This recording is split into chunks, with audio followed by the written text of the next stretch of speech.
So students, we will continue to study about the heat transfer mechanisms in extrusion processing.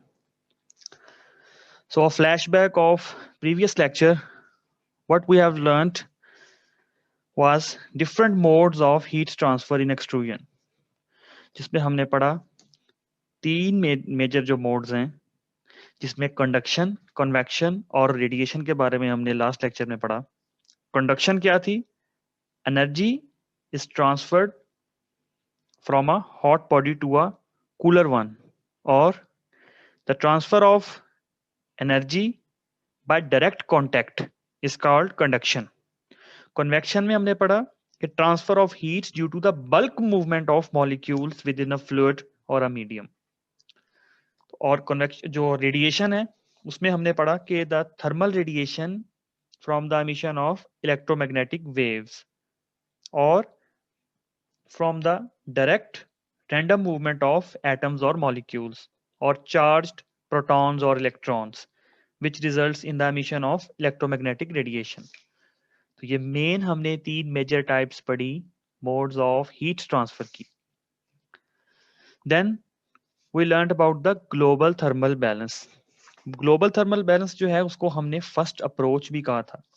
इसमें क्या था? It involves the quantification of energy levels through out the extrusion. जो हमारा second approach थी, जिसको हमने local जो है वो थर्मल बैलेंस भी बोला था, वो स्पेसिफिकली फोकस कर रहा था आपके बैरल के हीट ट्रांसफर के अंदर. लेकिन जो ग्लोबल थर्मल बैलेंस है उसके अंदर क्या था? It involves the heat transfer through out the extrusion. और दोनों ये जो हमारे पास अप्रोच थी, फर्स्ट अप्रोच और सेकंड अप्रोच, इसके अंदर एक एनर्जी बैलेंस रिक्वायर्ड होता है. And regarding the global thermal balance, the aim of this approach is to determine the energy consumption of the process and to quantify the energy transferred to the material. कितनी आपकी energy consume हुई है, कितनी आपकी energy motor ने generate की है और आपकी कितनी एनर्जी मटेरियल में ट्रांसफर हुई है जिसको आप एक्सट्रूडर में प्रोसेस कर रहे हैं. And regarding the global thermal balance we studied about different terminologies, power values. कौन कौन सी पढ़ी हमने? पी मैकेनिकल, ये क्या थी कि mechanical power supplied by the motor. Then we studied about the P heating, the thermal power supplied by the heating systems. Thermocouples हो सकते हैं, डिफरेंट आपके जो हीटिंग सिस्टम्स हैं, जो आपके हीटिंग सोर्सेज हैं, जो हम इंस्टॉल करते हैं अपने एक्सट्रूडर के अंदर. Then we learn about the P cooling, the thermal power absorb by the cooling circuit. P losses, the thermal losses to the environment. And finally the P material, कितनी आपकी जो है वो एनर्जी या पावर आपके material ने absorb की है ड्यूरिंग दिस एक्सट्रूजन प्रोसेस. तो ये हमने ग्लोबल थर्मल बैलेंस के अंदर ये टर्मिनोलॉजीज पढ़ी. Now from these terminologies we can understand the balance equation of the global thermal balance. Okay, इसमें क्या है? वही टर्मिनोलॉजीज हैं. The balance equation shows that the energy transfer to the material is of इधर mechanical और thermal. जो आपके energy के सोर्सेज हैं वो दो टाइप्स के हो सकते हैं ग्लोबल थर्मल बैलेंस में. या वो मैकेनिकल एनर्जी जो आपकी मोटर ने जो है वो जनरेट की है, या फिर आपकी जो हीट सोर्स है वहां से जो आपको एनर्जी मिल रही है. अब ग्लोबल बैलेंस किस तरह जो है वो कैरी आउट होगा?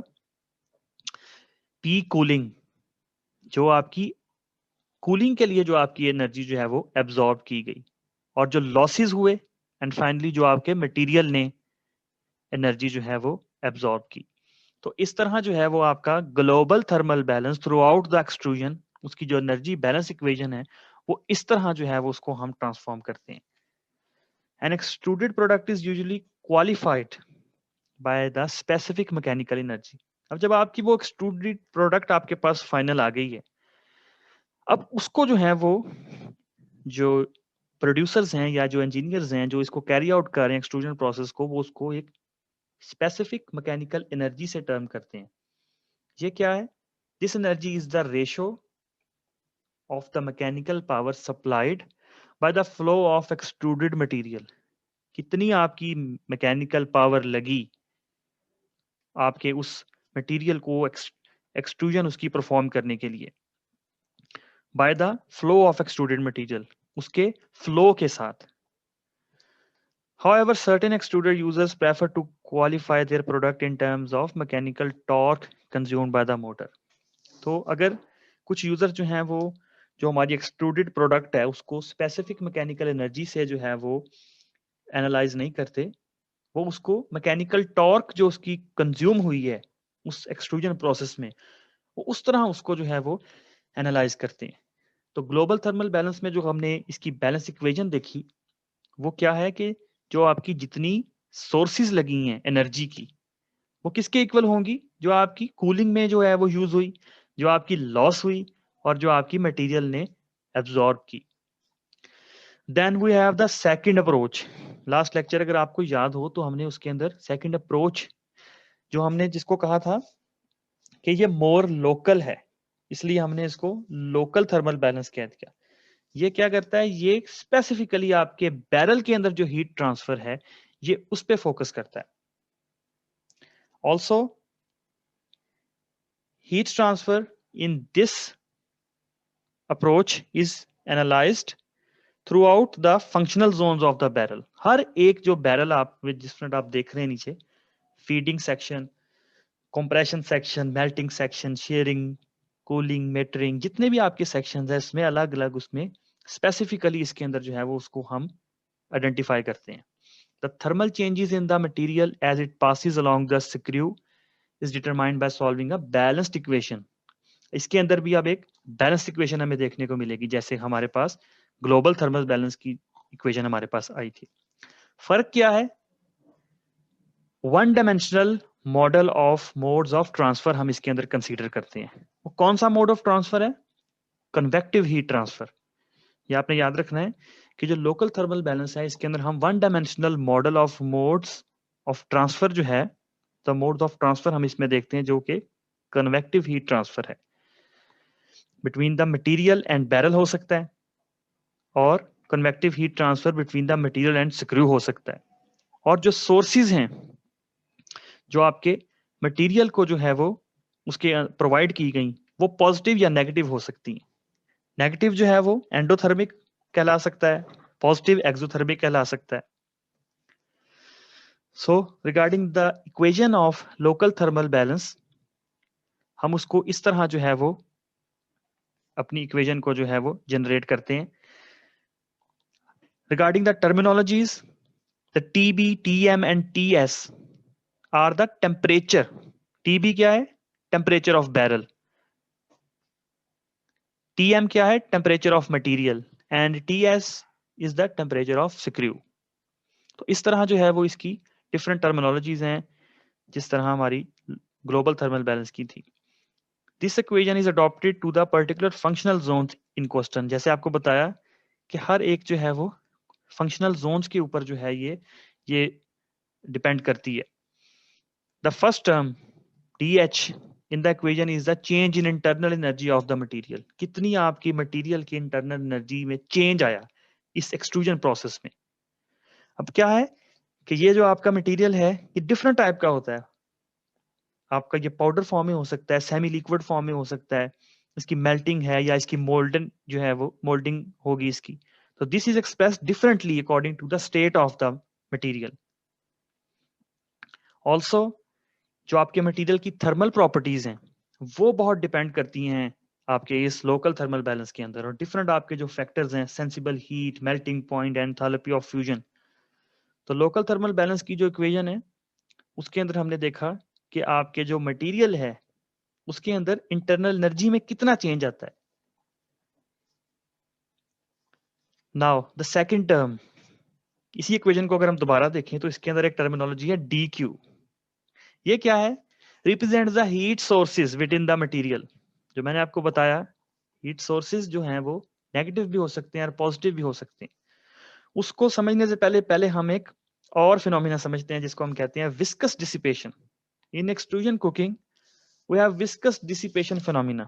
ये क्या होता है, ये एक इररिवर्सिबल प्रोसेस है जिसके अंदर जो आपके फ्लूइड है उसके ऊपर जो फोर्स अप्लाई होती है जो उसको एक हीट में ट्रांसफर कर देती है, इसको हम विस्कस डिसिपेशन से जो है वो डिफाइन करते हैं।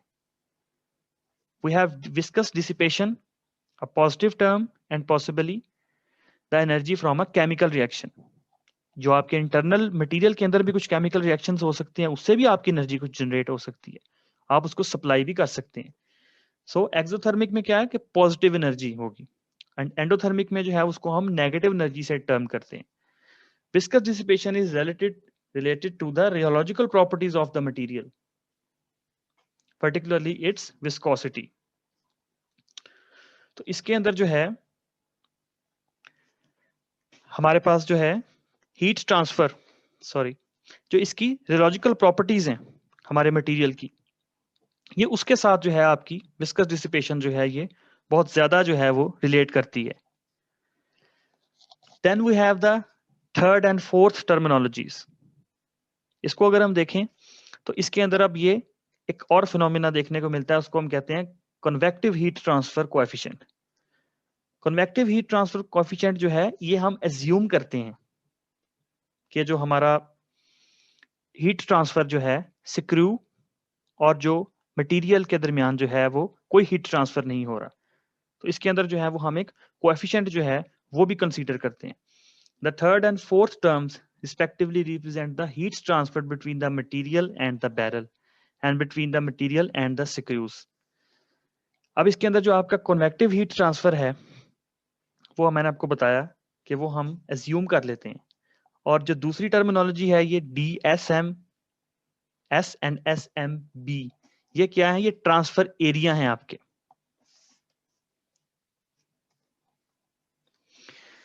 सो हीट ट्रांसफर कोएफिशिएंट को अगर हम देखें तो in thermodynamics and in mechanics is the proportionality constant between the heat flux and the thermodynamics driving force. एक कांस्टेंट है प्रोपोर्शनैलिटी कांस्टेंट, जो आपकी हीट फ्लक्स जो आपकी लगी और जो आपका थर्मोडायनेमिक्स ड्राइविंग फोर्स है, या आपकी जो भी आपकी जो है वो सोर्स आप यूज कर रहे हैं, ये उसकी जो है जितनी भी उसकी वैल्यू होगी, और साथ इसमें टेम्परेचर डिफरेंस जिसको हम डेल्टा टी कहते हैं। तो इस तरह जो है वो इसकी इक्वेशन जो है वो तैयार होती है, Q is equal to H delta T. Q क्या है कि local heat flux density, H the heat transfer coefficient, and delta T is the temperature difference. Okay, so we will revise about today's lecture.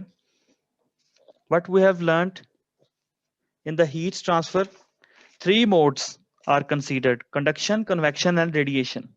Conduction में हमने देखा था कि heat transfer जो direct हो by direct contact या फिर from hot body to a cooler one. Convection में क्या था, heat transfer due to the bulk movement of molecules. और थर्मल ये जो रेडिएशन है उसमें क्या था कि thermal radiation from the emission of electromagnetic waves.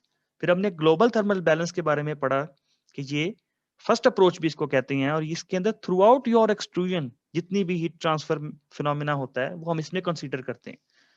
कितनी आपकी एनर्जी जो है वो कंज्यूम हो रही है आपके मटेरियल को ट्रांसफॉर्म करने के लिए, उसकी एक्सट्रूजन परफॉर्म करने के लिए। तो इसमें डिफरेंट टर्मिनोलॉजीज हमने देखी कि जो मटेरियल कि जो आपके अब्सॉर्ब कर रहा है पावर, या फिर जो आपकी मैकेनिकल एनर्जी जो है वो मोटर सप्लाई कर रहा है, जो आपकी हीट सोर्स जो आपका थर्मल पावर सप्लाई कर रहा है, या जो आपकी कूलिंग के लिए जो थर्मल पावर एब्सॉर्ब हो रही है, और जो आपके लॉसेस हो रहे हैं एनवायरनमेंट में, इसकी हमने फिर एक बैलेंस इक्वेशन देखी कि वो सोर्सेज जो आपके हीट सोर्सेज हैं या आपके मैकेनिकल जो मोटर ने टॉर्क प्रोड्यूस किया है वो किसके इक्वल है, जो कूलिंग के लिए थर्मल पावर कंज्यूम हुई, जो लॉसेस हुए आपके थर्मल, और जो मटेरियल ने जो आपकी एनर्जी एब्जॉर्ब की।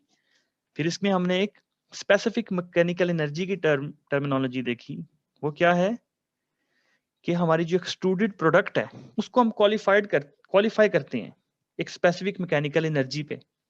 वो क्या है कि रेशो है कि जितनी मैकेनिकल पावर सप्लाई हुई और जितना आपके मटेरियल को फ्लो हुआ।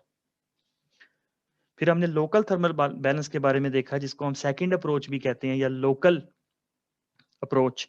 इसमें हमने देखा कि एक वन डायमेंशनल मॉडल है जिसको हमने कन्वेक्टिव हीट ट्रांसफर बोला, जिसके अंदर आपके मटेरियल या बैरल के दरमियान कन्वेक्शन हीट ट्रांसफर हो सकती है, आपके मटेरियल और स्क्रू के दरमियान कन्वेक्टिव हीट ट्रांसफर हो सकती है, और जो आपके सोर्सेज हैं वो आपके नेगेटिव और पॉजिटिव भी हो सकते हैं। इसकी हमने जो बैलेंस इक्वेशन देखी कि जो आपकी चेंज आ रही है इंटरनल एनर्जी ऑफ मटेरियल में, वो किसके इक्वल है, आपके जो हीट सोर्सेज हैं वो पॉजिटिव है या नेगेटिव है।